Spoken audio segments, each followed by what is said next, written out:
দর্শক, আমরা আছি শিববাড়ি মোড়ে। এখানে অবস্থা একটু থমথমে। প্রশাসন এসে পরিবেশ স্বাভাবিক করার চেষ্টা করেছে এবং পরিবেশ অনেকটা স্বাভাবিক হয়েছে। আপনারা জানেন যে গণ অধিকার পরিষদের এখানে একটা অফিস ছিল। এই অফিসটা নিয়েই প্রধান সমস্যা। কিছু পক্ষ এসেছিল অফিসটা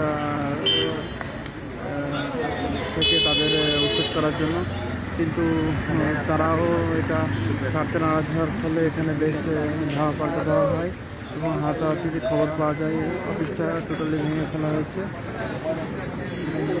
যার ফলশ্রুতিতে প্রশাসন এখানে এসে হাজিরা এবং পরিবেশ স্বাভাবিক করছে। তাদেরকে এখান থেকে প্রস্থান করতে বাধ্য করেছে।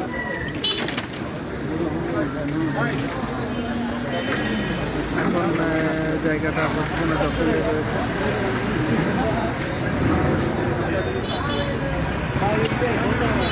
বাইরে করবেন।